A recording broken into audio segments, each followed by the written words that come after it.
O terceiro filme da Suzanne von Richthofen acabou de estrear nos streamings. Suzanne, eu queria agora que você me contasse um pouco como foi seu dia ontem.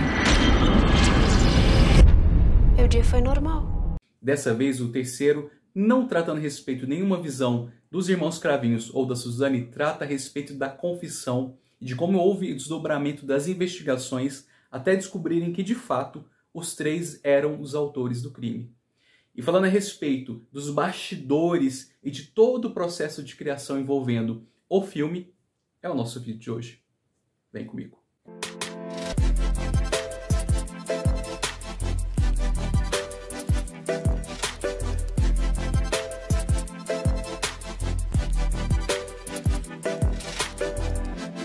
Gente, o terceiro filme da Suzanne von Richthofen acabou de estrear e, mais uma vez, a gente vai poder acompanhar um dos crimes mais conhecidos e mais bárbaros que a gente teve no Brasil. Mas, ao contrário do que as pessoas costumam fazer, né, falar a respeito de resenhas ou de como que foi o filme, não. Eu quero trazer para você que está me ouvindo a respeito dos bastidores, curiosidades, coisas interessantes que falaram ou que trouxeram a respeito do filme e dessa criação que foi feita até ele estar pronto hoje. Hoje é sexta-feira, que é o dia que eu estou gravando. A primeira coisa que eu queria falar com vocês é a respeito de onde veio o filme. O filme foi baseado neste livro aqui, que é chamado Casos de Família.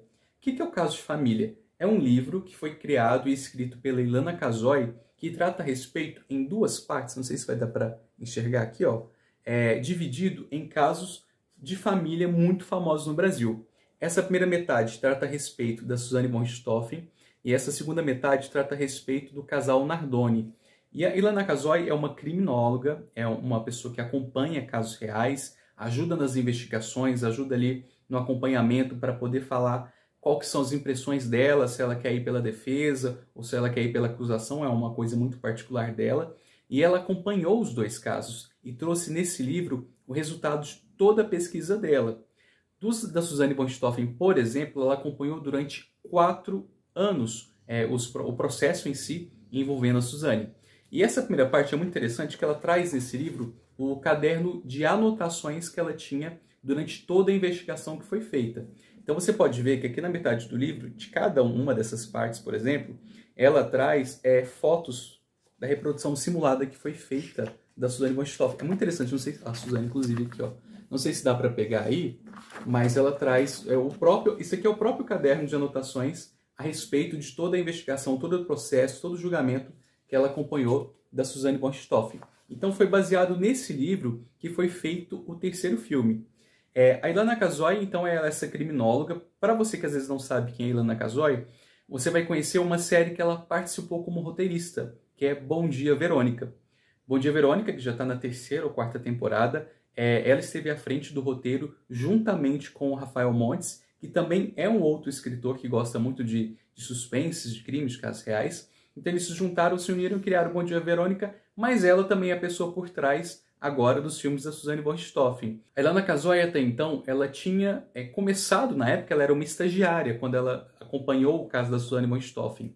Ela havia pedido autorização, ela descobriu a existência de perícias que eram feitas essas investigações e análises técnicas em locais de crime e pediu para que pudesse acompanhar a perícia específica de homicídios. Uma das coisas interessantes que é bacana trazer para vocês é que, por exemplo, a reprodução simulada é algo que demora muito tempo, são horas e horas, e foi feita um a um, por exemplo, foram 3 investigados, 3 pessoas, na verdade, acusados, então foi feita a reprodução simulada, primeiro do Daniel Cravinhos, depois do irmão dele e depois da Suzanne von Richthofen, foi um por um e durante muito tempo.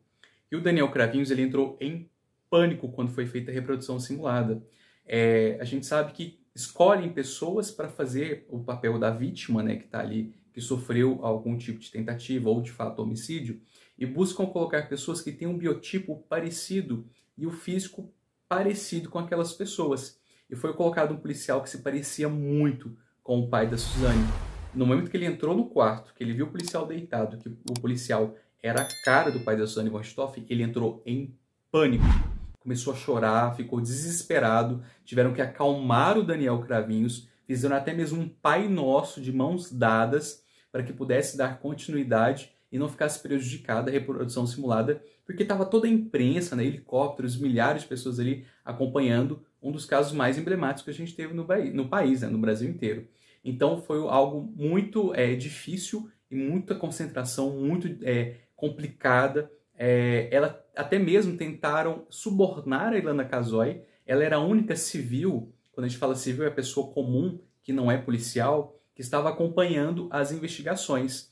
E um jornalista, que ela não revela quem é essa pessoa, tentou subornar ela, pagando em dinheiro uma quantia para que pudesse ser feita imagens ali dos bastidores da reprodução simulada, o que ela já avisou a equipe, fizeram uma revista geral, mas não encontraram ali nenhuma câmera com ninguém. Ela quis ali se resguardar para evitar qualquer tipo de problema. Então, do livro em si, ela demorou 4 anos acompanhando o caso até chegar de fato o julgamento. Ela acompanhou todo o julgamento, ela tinha esse caderno de anotação que ela acompanhava todos os depoimentos, né, todo o interrogatório em si que foi feito das pessoas. Então ela tinha as anotações dela e também as transcrições da própria audiência também fizeram parte do bloco de anotações que acabou resultando no livro em si. Coisas interessantes que é bom a gente trazer a respeito da Carla Dias. A Carla Dias, que faz a Suzane von Richthofen, ela fez um teste, ela não foi convidada ou algo do tipo, ela fez um teste para poder integrar junto com outras atrizes e poder fazer a Suzane von Richthofen. Até então não havia um convite aberto, mas ela conseguiu e passou pelo teste, conseguiu ser aprovada e agora está aí, né, como a Suzane von Richthofen. Outro fato curioso é que ela não quis encontrar a Suzane, de sequer conversar com ela, porque ela disse que se ela encontrasse a Suzane, ela poderia falar e alegar uma versão dela, os motivos dela, ou dando uma visão dela. E não era esse o objetivo do filme. O objetivo do filme era falar a respeito das investigações, do julgamento, de como que todo o processo em si aconteceu. Inclusive, uma coisa interessante que eles trazem é que nenhum dos acusados envolvidos, né, os condenados envolvidos, nenhum deles ganhou remuneração referente ao filme. Assim como o filme não recebeu nenhuma verba do governo, são todas verbas de empresas privadas que patrocinaram, que colaboraram de alguma forma para a produção do filme. E por fim, todas as falas que foram ditas, a gente sabe que quando se trata de novelas, de séries, de filmes, às vezes acontece a questão da improvisação, de um ator ou de uma atriz improvisarem alguma cena, colocar alguma fala que ali não estava, o que não aconteceu nessa produção do terceiro filme.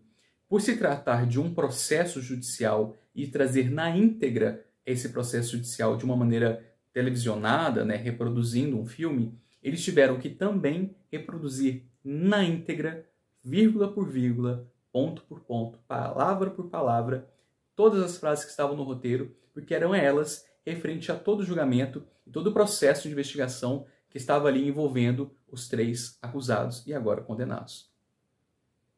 E é isso. Me fala o que você achou do filme, se você assistiu o filme, se você gostou, se você não gostou, o que você acha das questões criminais e comenta aqui pra mim. Não se esqueça de se inscrever. Até breve. Confessa! Fala! Fala!